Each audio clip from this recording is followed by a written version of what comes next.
哥，快住手！丐帮的打鼓阵，你们俩是破不了的。我再打一会儿，等真的不成了再住手好了。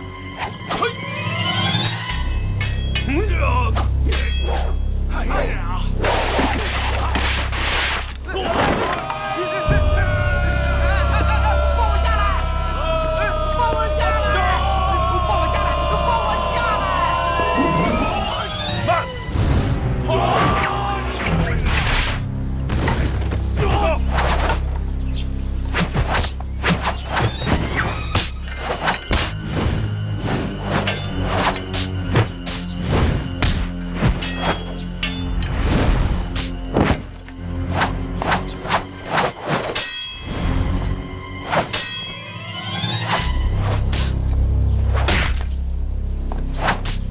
手抢住三式，豹三哥，他左肘要创你胸口，右掌要斩你腰肋，左手便抓你的气户穴。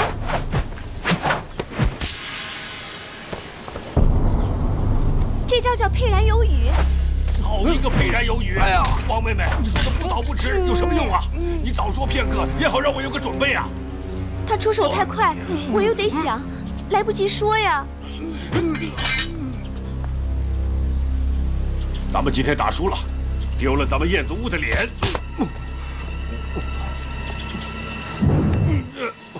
二位，请自便吧。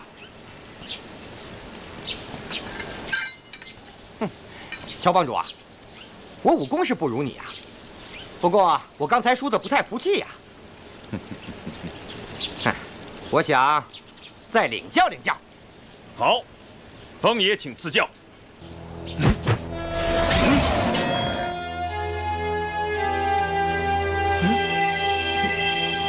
你这是擒龙功吧？世上真的有这种神奇的武功？在下初学乍练，让风爷取笑了。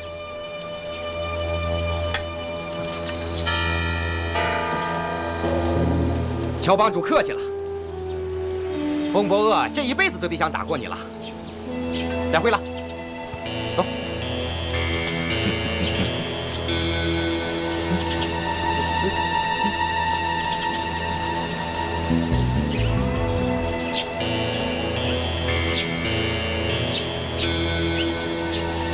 三哥，听说公子爷去了少林寺，那边人多，说不定有架打。我先去撩撩，你们慢慢再来啊！哎，告辞了。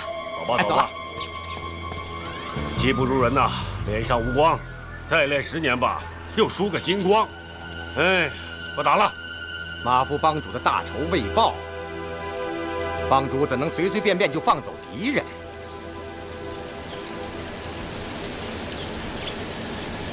这次我们来到江南，主要是为了马夫帮主的大仇而来。可是这几日，我好好静心地想了想，杀害马夫帮主的未必就是慕容复。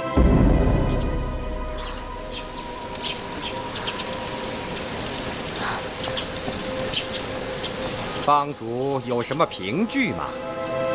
我只是猜测，并没有拿到什么凭据。不知帮主是怎么猜测的，属下都想知道。马夫帮主是死在自己的绝学锁喉擒拿手之下。当时我就想到了姑苏慕容，以彼之道，还施彼身。我想这世上，除了慕容复以外，再也没有人能使马夫帮主死在自己的功夫之下。不错。不过这几天，我好好想了想，里边另有隐情。帮主这么说，是有意开脱吧？传功执法2位长老呢？属下今天没有见到2位长老啊。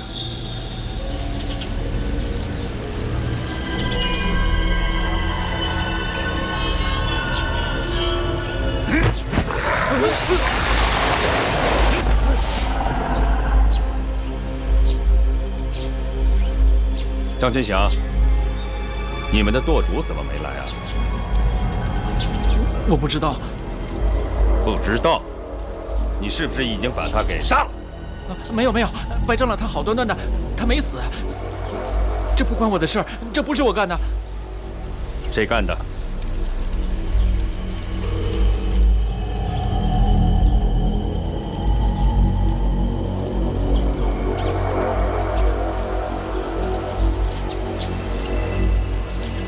四位长老，到底发生了什么事情？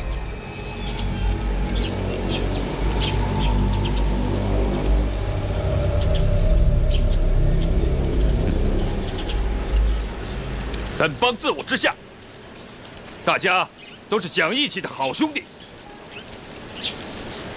我们在江湖能有今天的地位，不光是靠了……啊，你现在知错了，还来得及。张全祥在。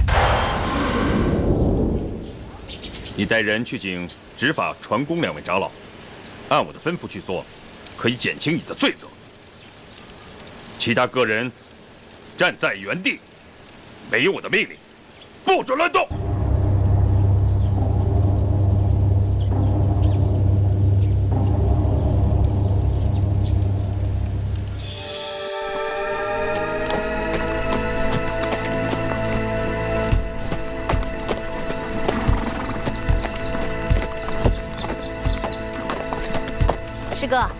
师哥，你又在玩什么古怪花样啊？我打你屁股！哟，小娟儿，小娟儿，怎么是你呀？哎呀，近来过得快活吗？还好。又是你，挺好的。嗯。这。哎，小娟儿，哎呀，小娟啊，我千盼万盼，终于盼到你的信儿。师兄，是丐帮的徐长老找我们来，说是丐帮有了麻烦。小娟，不管什么事儿，只要是你让我做的，我就是赴汤蹈火也在所不辞。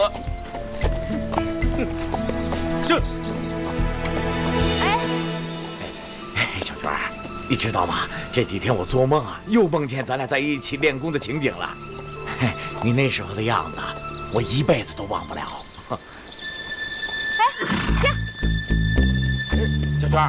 小娟，等会儿我呀！诸位兄弟，我现在非常高兴，因为我新交了一位朋友，他就是段誉段公子。我们俩意气相投，已经结拜为兄弟了。好兄弟，过来！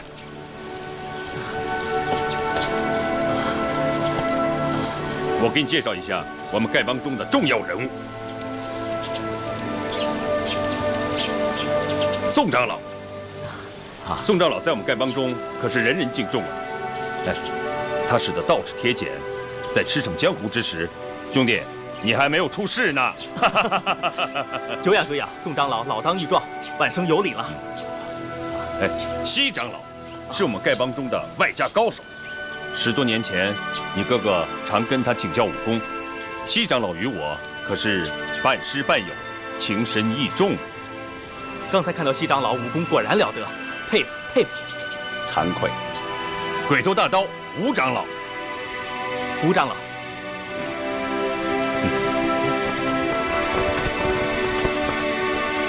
帮主怎么样了？是啊，潘总在哪儿？就是抓住那个了。我吞了。对，在哪儿？抓住他！出来，叫他出来！大家各归其位，我有话事。是。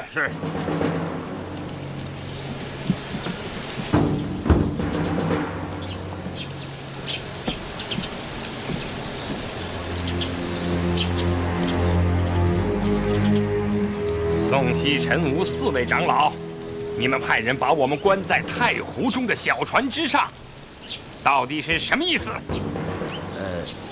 这个咱们是多年来同生死共患难的好兄弟，自然没有什么恶意了。白执法瞧在老哥哥我的脸上，就别太介意了。把多年的兄弟关在火窟里，宋长老，这也算没什么恶意吗？这个嘛，全冠清，大家都是一家人，向来亲如兄弟，你怎么可以这么蛮来呢？今后大家还怎么见面？哼！你骗我上船说是帮主召唤，假传帮主号令，你知罪吗？弟子职位低微，怎敢欺骗白长老？都是。是你们舵主全冠清吩咐的，是不是？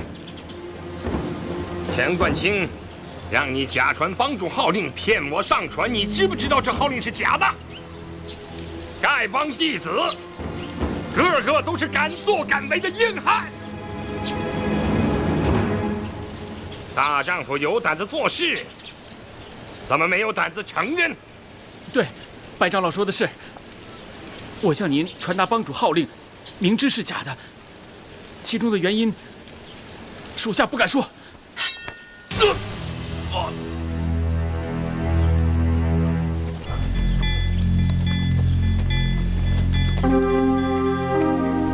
夫人，我们就快到了。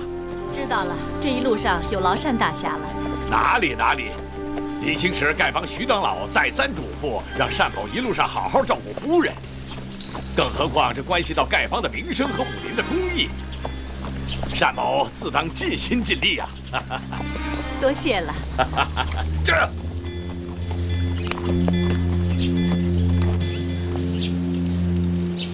相兄，骗你上船的又是谁？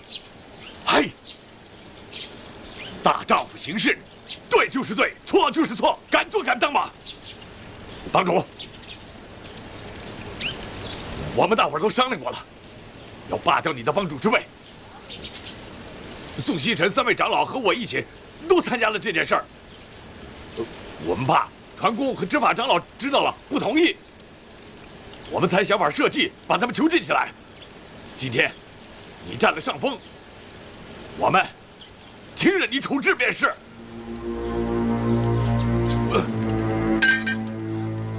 我吴长风在丐帮30多年。谁都知道，我不是那种贪生怕死的小人。宋西尘、吴4位长老背叛帮主，违反帮规第1条。执法弟子将4长老拔了。是。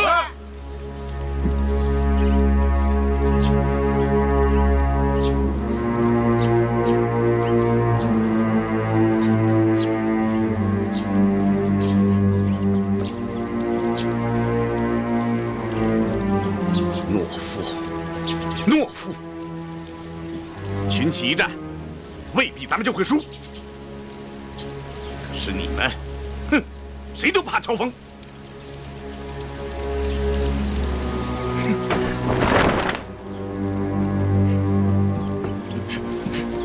众位弟兄，近些年来，本帮声誉日隆，大家都知道，这是乔帮主之功。乔帮主仁义待人，处事公允，大家拥护还来不及呢。可是有人居然猪油蒙了心。全冠清，你知罪吗？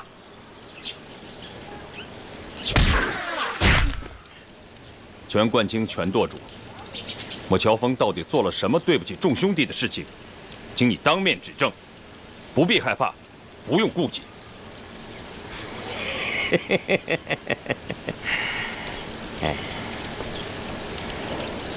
对不起众兄弟的事，你现在虽然还没有做，可不久就要做了。胡说八道！乔帮主为人处事光明磊落，你只凭一些道听途说的流言就造谣惑众，背叛帮主？全冠清，你自行了断吧。白长老，不必心急，让全舵主从头到尾详详细细的说个明白。连宋长老、西长老全都反对我，哼，人无完人呢。我乔峰到底做错了什么？请众兄弟指出来。帮主，我想杀你，是我不对。待会儿我把自己这颗头割下来给你便是。既然帮主有令，全冠清，你说吧。马副帮主被人所害，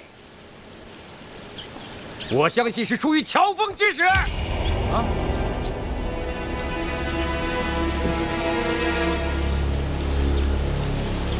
你一直讨厌马副帮主，但总觉得有他在一天，你帮主的位子就坐不安。胡说八道！我虽然跟马副帮主私交不深，但是绝无加害之意。皇天厚土，人神共鉴。如果乔峰有意加害马大元，我愿受千刀万剐，身人唾骂。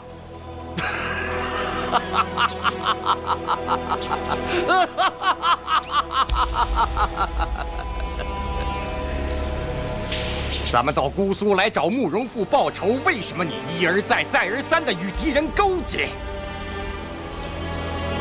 这3个人是慕容复的家人眷属，你加以庇护；那个人是慕容复的朋友，你却和他结为兄弟。非也，非也！我从来都没有见过慕容公子，这3位姑娘也不是慕容公子的眷属。非也，非也。包不同，是慕容复手下金风庄庄主一阵风风波恶，是慕容复手下玄霜庄庄主。要不是你乔峰解围，他们早就被我们杀了。这些都是大伙亲眼看到的事实，你还想抵赖吗？不错，我是庇护了这3位姑娘。那是因为我顾及到丐帮数百年来的名声，我不愿天下英雄戳着我们的脊梁骨说，丐帮合力欺负3个弱女子。可丐帮自开帮数百年来，在江湖上备受人的尊崇。我们凭的不是人多势众、武功高强，而是由于我们行侠仗义、主持公道。丐帮和4大长老的名声，你不爱惜，众家兄弟可都爱惜得很呢。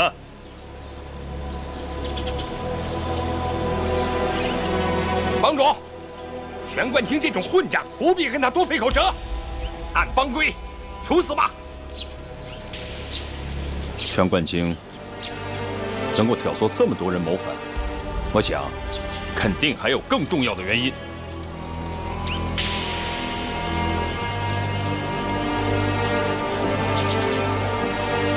众位兄弟，我乔峰的所作所为，有哪一点做的不对的？请大家明言。嗨，乔帮主，你是个什么样的人？我吴长风没本事分辨，你还是把我杀了吧。吴长老，乔峰到底做错了什么？这件事对咱们丐帮的影响太大了。万一要是传了出去，丐帮在江湖上就再也抬不起头来了。我们本来想一刀把你杀了，为什么？为什么？就因为我刚才救了慕容复手下的2个人，你们就认为我跟他勾结？可是你别忘了，你们是谋反在先，我是救人在后。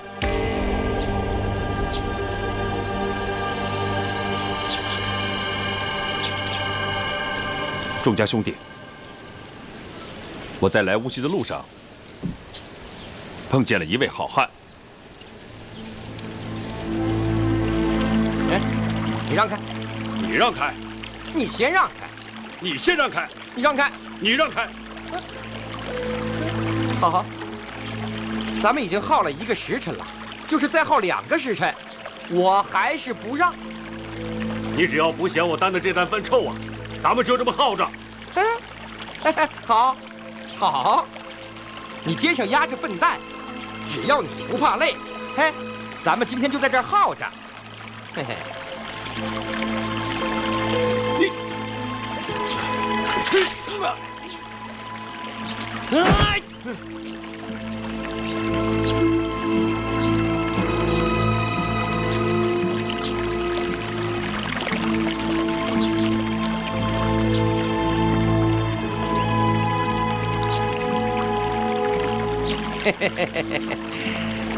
老兄，跟我比耐心，到底谁赢了？你是赢了，那你挑着这副粪蛋，我空站着，咱们看谁输谁赢。说的也是啊。拿来。哎呀，给。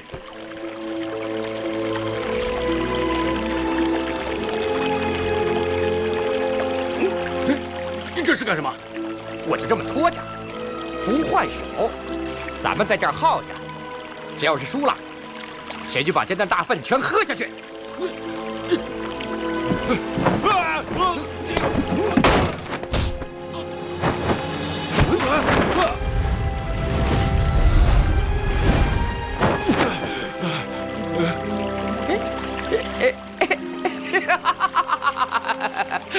过瘾，过瘾！这个人身上被泼大粪，要杀这个乡下人，举手之劳。可是他并不持计逞强。这件事是我亲眼所见，你们说，这个人算不算是一条好汉子？不错，是条好汉。可惜帮主没问他姓名，否则也好让大伙知道，江南武林之中有这么一号人物。陈长老，这位朋友刚才和你交过手，手背上还被你的毒血所伤。是风波恶。不错，陈长老，咱们丐帮自居为天下第一大帮派，你又是帮中如此重要的人物，身份、名声跟那个江南武人风波恶不可同日而语。风波恶都可以在受辱之余不伤及无辜，我们丐帮的高手能被他比下去吗？帮主，教训的是我陈孤雁，知错了。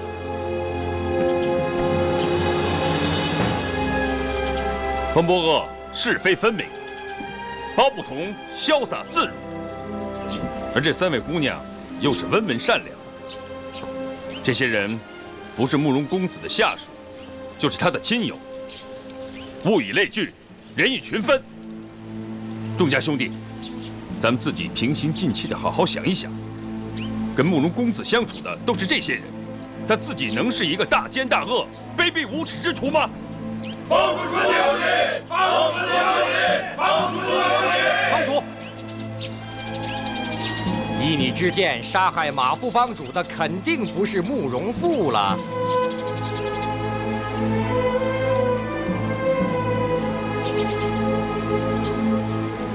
凶手究竟是谁？现在还没有眉目。但是如果我查出来是慕容复所为，我乔峰第一个把他抓回来，替马副帮主报仇雪恨。但是，只凭胡猜乱想，错杀了好人，而真正的凶手逍遥自在，暗笑我丐帮无能，那样的话，既对不起错杀的好人，也有损我丐帮的威名。以后众家兄弟走在江湖之上，恐怕也会抬不起头来吧。帮主，咱们所以叛逆，都是误听人言。现在一想，我们实在是太糊涂了。白长老，你请法刀来，按照班规，我们自行了断便是。执法弟子，请本帮法刀。是。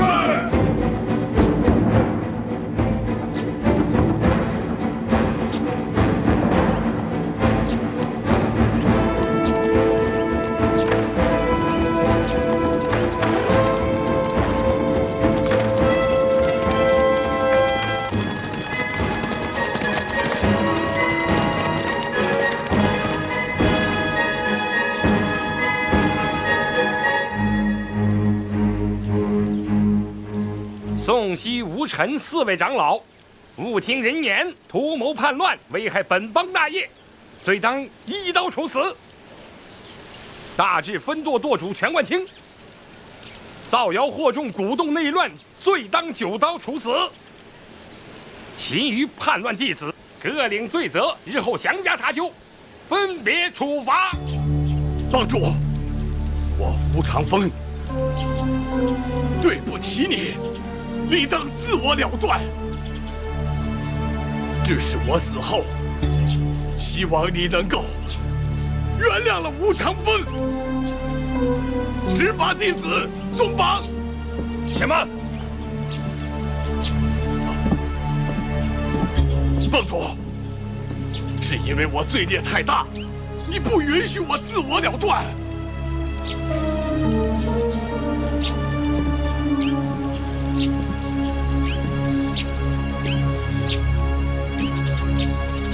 15年前，契丹人入侵我雁门关，宋长老得到消息以后，日夜兼程，不吃不喝，赶报军情。他累得身受内伤，口吐鲜血，最终大灭契丹狗贼。这是有功于国的大事。执法长老，宋长老功劳甚大，望你能体察，许他将功赎罪。帮主，待宋长老求情，所说本也有理，但本帮有帮规，叛帮大罪绝不可赦，纵有大功，亦不能赎。帮主，你的求情与帮规不合，咱们不能坏了规矩。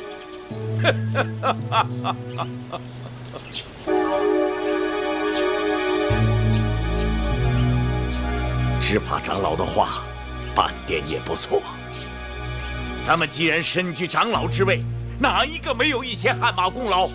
倘若人人都追论旧功，那就什么罪行都可以犯了。帮主，请你准许我自行了断。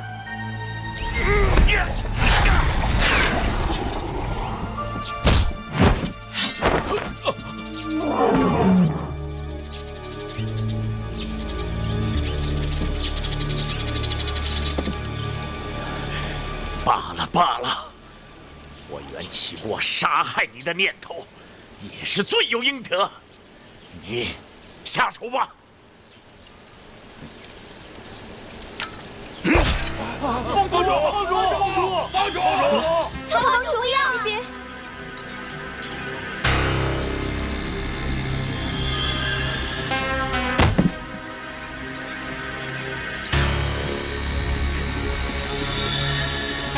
白长老，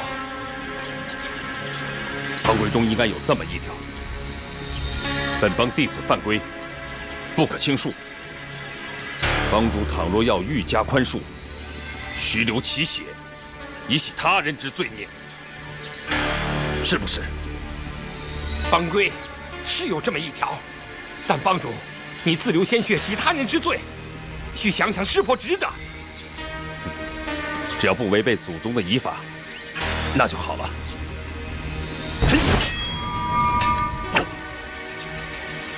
想当年，王帮主被契丹5大高手设伏擒获，并威逼我丐帮向契丹狗贼投降。戚长老便乔装王帮主的模样，甘愿待死，使王帮主得以脱险。他是有功于国家和本帮的，本人非免他的罪不可。帮主！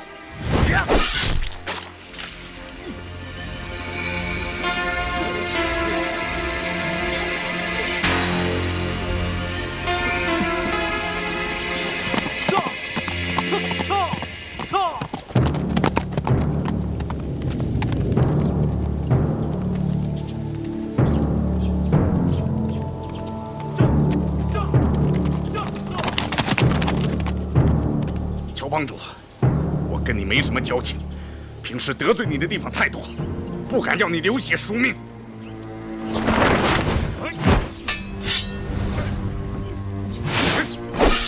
陈长老，我乔峰是个粗鲁的汉子，我宁可去和低辈的1代、2代的弟子去喝烈酒、吃生肉，我这脾气，大家都知道。但如果你以为我想除掉你和马副帮主，那可就大错特错了。你和马副帮主老成持重，从不醉酒，那是你们的优点。我乔峰及不上你们。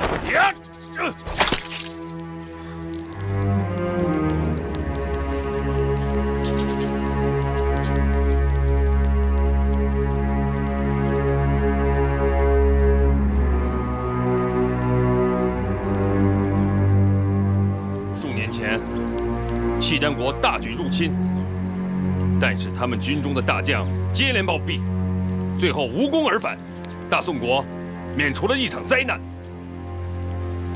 去刺杀契丹国副元帅耶律布鲁的，正是我们的陈长老。好爽快！我佩服你。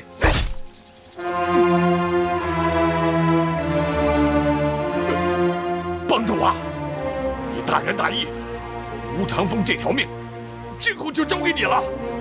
谁再说什么，我也再不会相信了。帮主。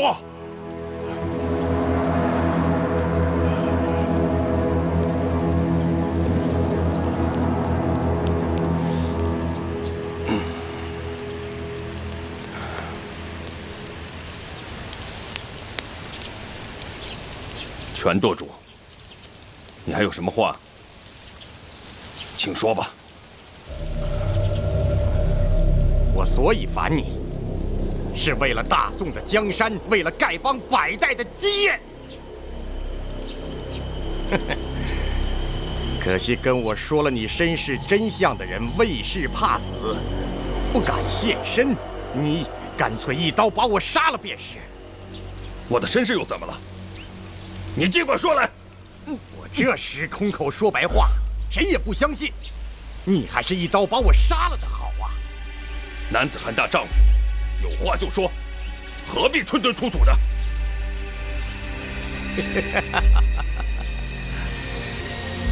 不错，姓乔的，痛痛快快的一刀把我杀了，免得我活在这个世上，还要眼看着丐帮落入胡人之手，大宋的锦绣江山被你断送给夷狄。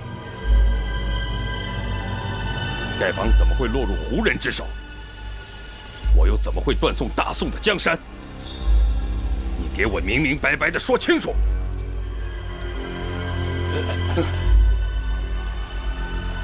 全冠清，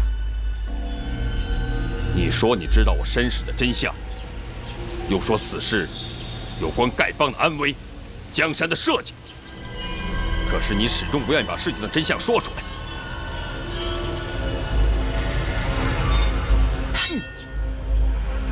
煽动叛乱，一死难免。不过，我要把你的人头暂时留下来，等我查明了事情的真相，我再亲手杀了你。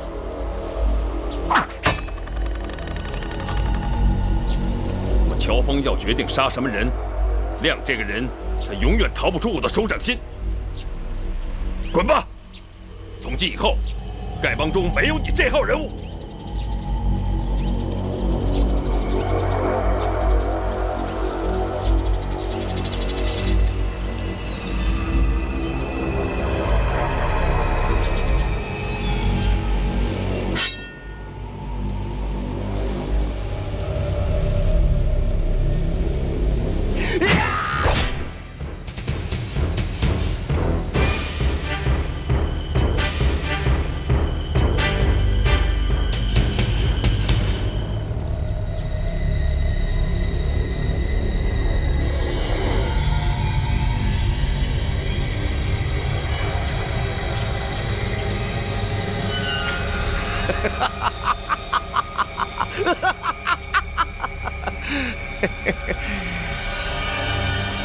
乔峰，你好泰然自若呀！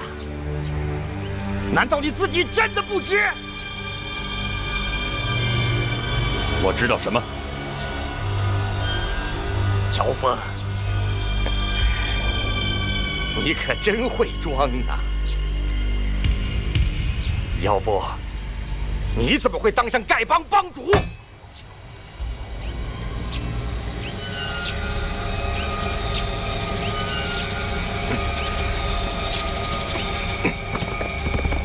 帮主，帮主！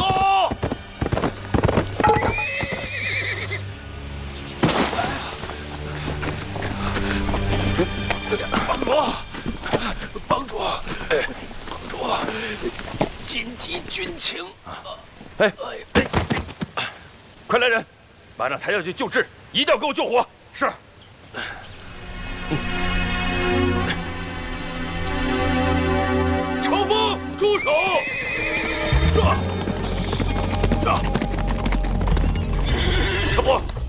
西你不能看。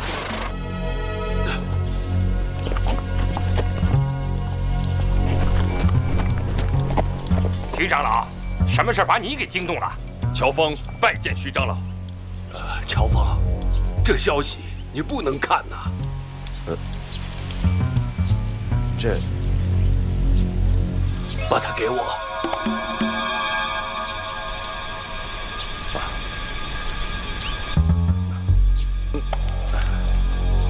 得罪了，戴长老，先不要执行帮规。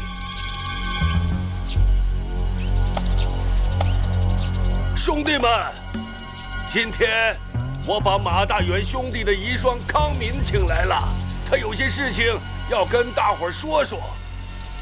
另外，还请来了几个朋友，给做个见证。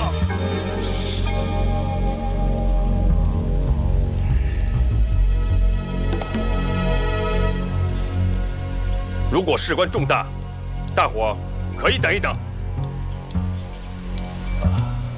当然事关重大呀！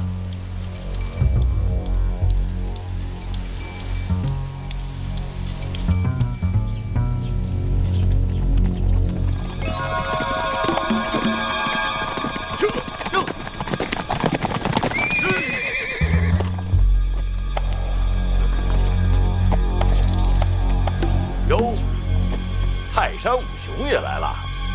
什么风把你们单家六爷们儿都给吹来了？乔帮主，单某不请自到，多有打扰。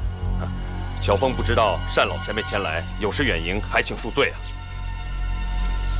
有请夫人。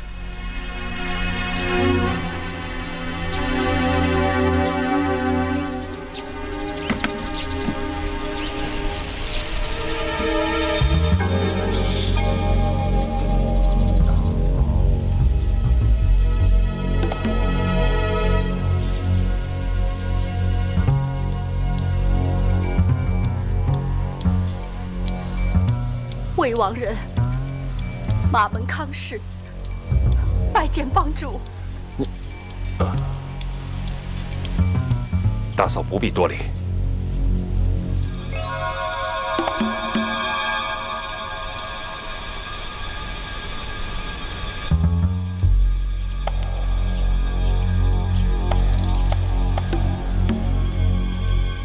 我丈夫不幸惨死，多谢帮主和众位叔伯料理丧事。魏王人在此多谢大家了。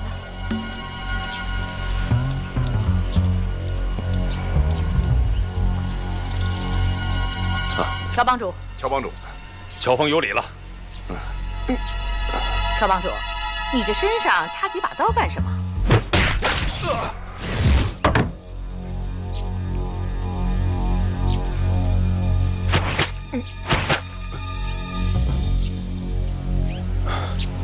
乔帮主，谁胆子这么大，竟敢用刀子伤你啊？是我自己刺的。干嘛自己刺自己啊？难道不挨刀子，你身上就不舒服？是我练功的时候不小心刺的，多谢谭公的灵药。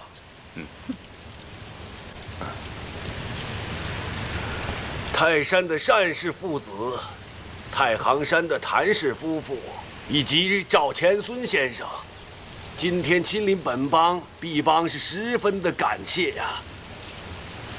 马夫人，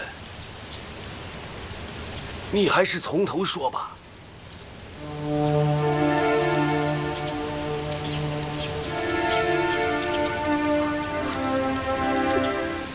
我丈夫马大元惨遭暴死，我在收拾他的遗物时，发现了一封用火漆封密好了的书信。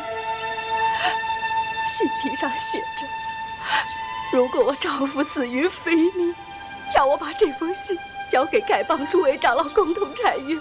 可是当时乔帮主和诸位长老都不在洛阳，我怕耽误帮中大事，不敢自作主张，就去洛阳找徐长老，并呈上此信，请他老人家做主。以后的事情，就请徐长老告诉各位。这件事情还真让我为难呐。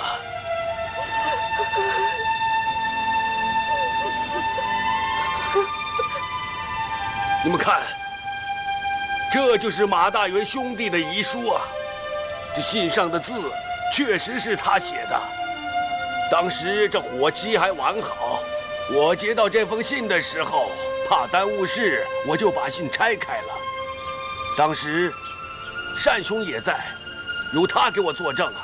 是的，是我亲眼所见，他拆开这封信的。可是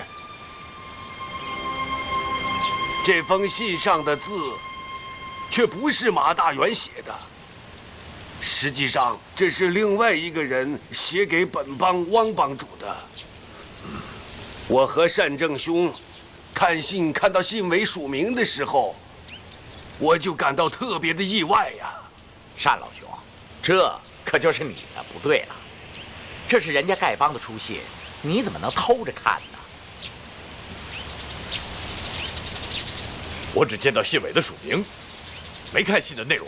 嘿嘿嘿，偷1000两黄金的是贼，偷1文钱的也是贼，偷看10眼是偷看，偷看1眼也是偷看，偷看别人的书信那可就是小人呐。既然是小人，那就该杀。怎么着？你们干什么？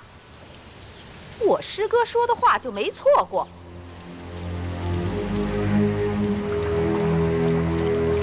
禀告大将军，大约有110名丐帮弟子正在下面杏子林里，属下看见有几个老叫花子身上背着9个麻袋，估计是丐帮长老。这群叫花子居然没上当，留下这么多高手，看来惠山那边段延庆那里要扑空了。把人带上来。是。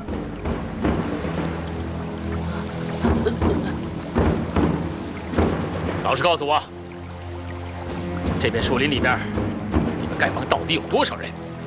我只知道帮主让我们分舵的人在杏子林里等候，别的就什么都不知道了。那你们丐帮一共有几位长老？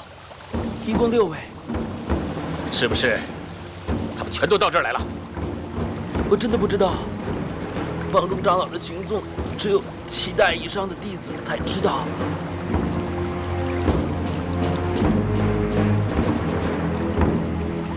不管你们有多少人，一会儿我让你们知道我的厉害。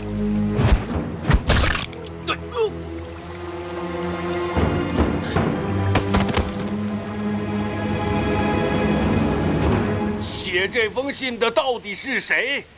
我现在确实是不方便说呀。可是这件事情关系到我们丐帮的兴衰和气运呐，更关系到一位英雄的名声和性命，所以我徐某不敢贸然行事。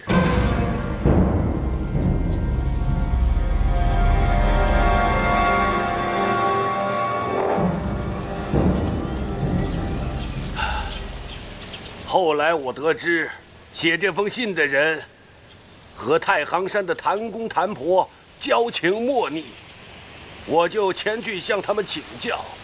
谭婆把一切跟我说得明明白白。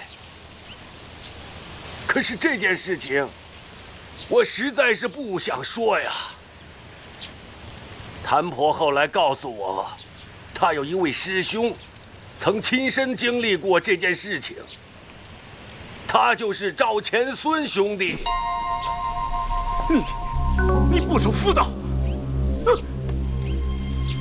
赵钱孙兄弟，请你当众说一句，这封信上写的是真的还是假的？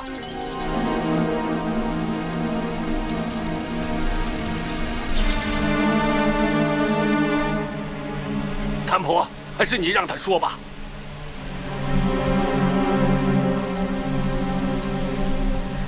师哥，当年在雁门关外那场血战，你跟大伙说说吧。这雁门关外的事我怎么能知道啊？这事儿别问我，我不知道啊。我不知道，这事我不知道啊，我不知道。小娟嫁给谭公还真没嫁错。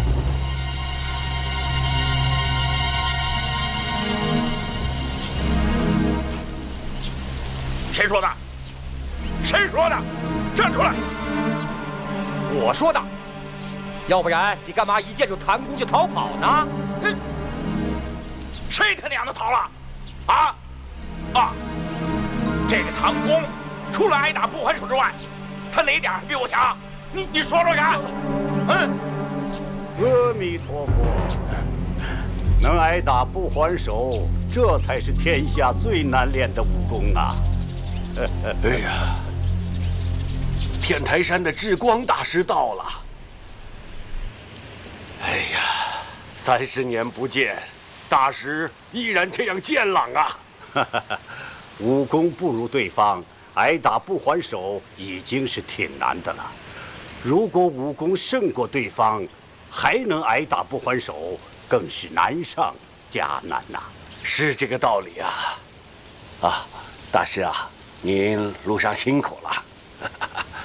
哎，大师啊，这回亲自请您来一趟，实在是不好意思啊。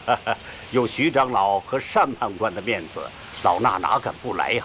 更何况这件事关系重大，老衲更是非来不可啊！不知哪一位是乔帮主？在下乔峰。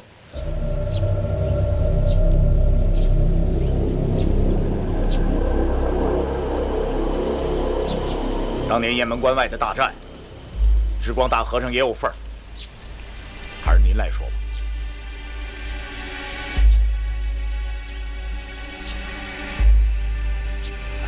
陈年旧事，老衲真不愿意再提起当年的罪孽。智光大师啊，现在丐帮正处在生死存亡的关键时刻，只有您老人家才能说清楚这件事啊。好吧，且由老衲从头说起。30年前，丐帮汪帮主突然把我们叫去，要我们大家商量一件重要的事情。当时武林中一个很有名的人物也在场，他告诉我们，契丹人要派一名绝顶高手秘密潜入少林，目的是要把少林寺中所有的武功图谱偷回辽国，让辽兵人人练习。当时宋辽两国交战多年，双方势均力敌，僵持不下。可一旦少林的武功流到辽国，辽军人人习武，过不了几年，天下还有谁是他们的对手？到那时，我大宋就会亡国灭种。所以，我们决定立刻启程，在雁门关外截杀此人，绝不能让他踏进中原一步。乔帮主，如果是你，当时会怎么做？智光大师，如果今天还有契丹狗贼胆敢进犯，我乔峰就亲自率领本帮兄弟星夜赶去阻截。这么说，我们当年在雁门关狙击辽人，乔帮主认为是做对了。如果我乔峰早生30年，我会和各位同去雁门关的。当时我们跟随带头大哥赶赴雁门关，带头大哥武功卓绝，在武林中有地位尊崇，因此大伙儿推他带头，一切奉他的号令行事。我们先遇到一队辽兵，轻而易举就消灭了他们。但随后的那一场血战，我们一行15人，多数死在那个契丹高人手下，只有我等少数人侥幸生还。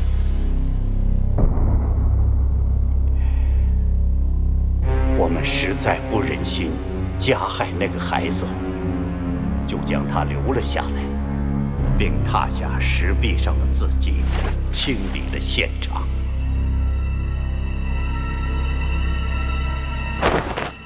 我们本以为殉难的兄弟共有12人，可尸体却只有11具，其中1具尸骸活了过来，自行走了，至今仍然是行尸走肉。那便是我，赵钱孙了。后来我们找了一个牛马贩子，请他帮我们翻译从岩石上踏下来的辽文。这就是我译的内容啊。大哥，看来我们冤枉了他们，罪孽，罪孽呀！那些字写的是什么呀？为什么对不起他们？那对契丹夫妇为什么死的冤枉？不是我不肯说，而是如果石壁上的字迹属实，那我们的所作所为实在是大错特错了。我之光在武林中只是个无名小卒，做错了事不算什么，而带头大哥和汪帮主他们在武林中却是威望甚高啊。何况汪帮主已经现世，我不能说出有损他2位名声的话来。诸位，请恕我不能明言。那后来那孩子呢？我们把那孩子交给了少室山下的一对农人夫妇，托他们抚养，并嘱咐他们永远不要告诉孩子真相。你已经猜到了，我也不用瞒你。那农人姓乔，叫乔三槐。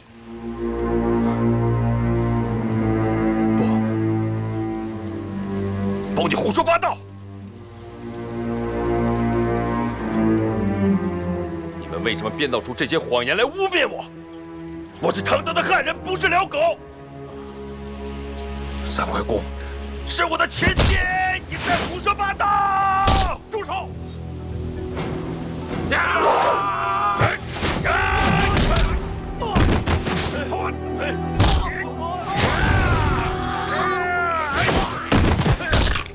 乔帮主，有话好说，你与我们单家无冤无仇，请你放了我的儿子。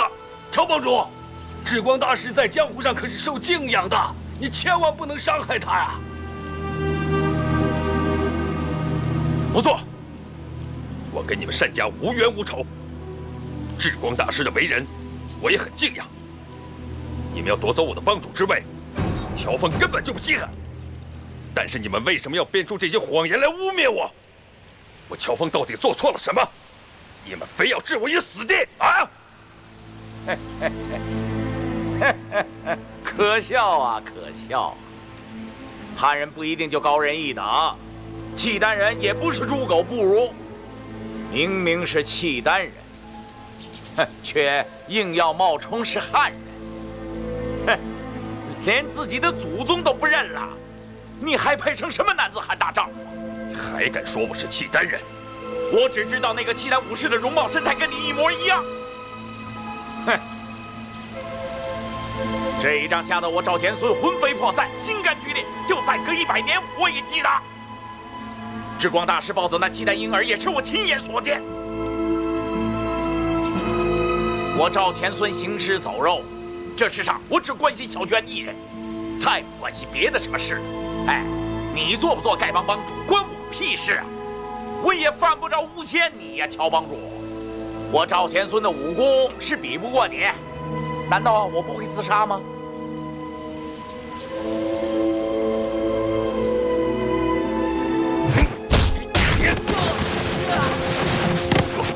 孩子，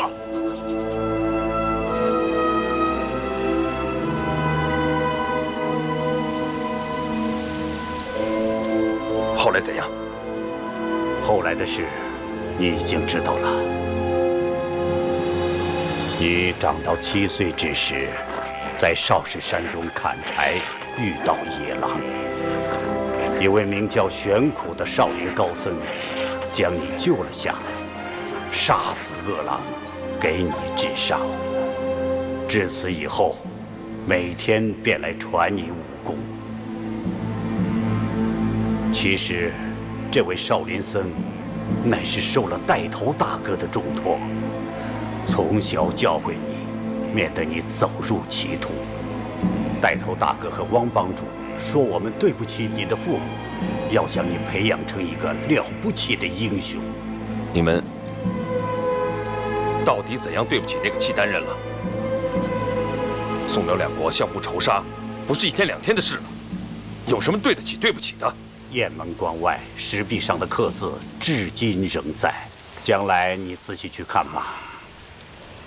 汪帮主开始对你十分提防，可后来看你才华横溢，慷慨豪迈，待人宽厚，渐渐的就真的喜欢上你了。再后来，你立功越多，威名越大，丐帮上下对你都心服口服啊。就是帮外之人也知道你是丐帮下一代帮主。以老衲所知，丐帮数百年来，从没有第二位帮主像你这样当得艰难。我一直以为恩师是有意在锻炼我，原来如此啊！感谢智光大师说清了当年的往事啊！乔峰，这就是当年带头大哥写给汪帮主的那封信。他在信里一再劝阻，不能把帮主大位传给乔峰。这封信，你看看吧。让我先瞧瞧是不是原信。不错，正是带头大哥的手迹。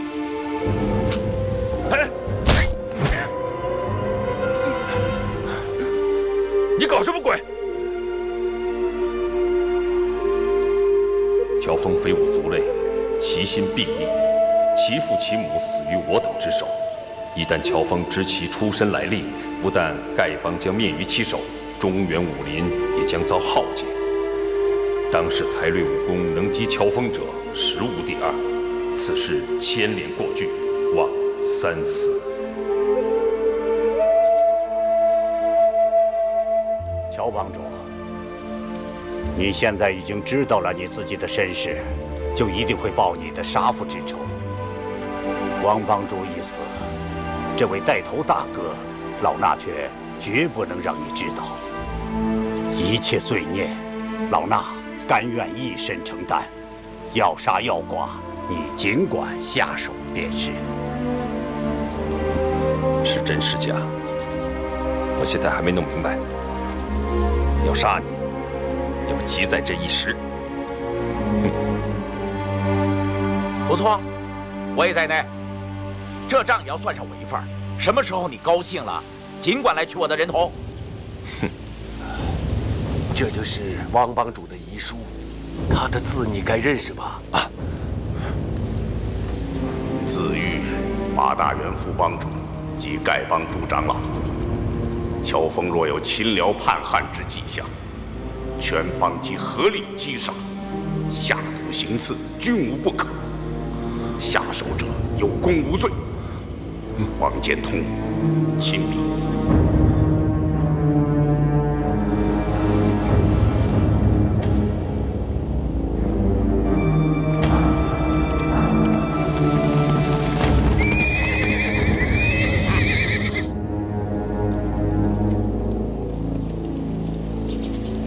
你是因为知道我的身世才想烦我的，对不对？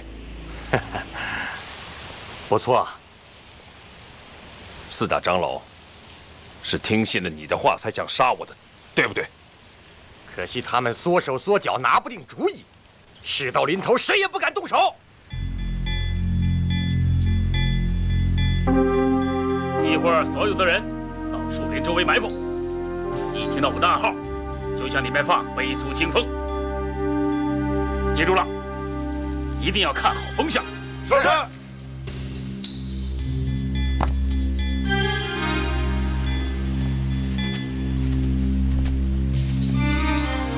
将军，我听见那些叫花子在里面议论，好像那个乔峰也在里面。什么？他怎么也在这儿？这么说，他没有去赴段延庆的约会？妈的，这下糟了！将军，一个乔峰有什么了不起的？是啊，咱们也给他来个一拥而上，管教那群叫花子一个也跑不掉。咱们有背苏清风在手，10个乔峰也是白给。你们知道什么？这个乔峰，他武艺超群，那可是个厉害人物。要不是因为他，中原丐帮我早就铲平了。将军，那现在该怎么办？这样，你悄悄过去，给我好好打探一下。一打探到消息，马上回来告诉我。是。其余人员按兵不动，就地藏好。是。千万不能出声。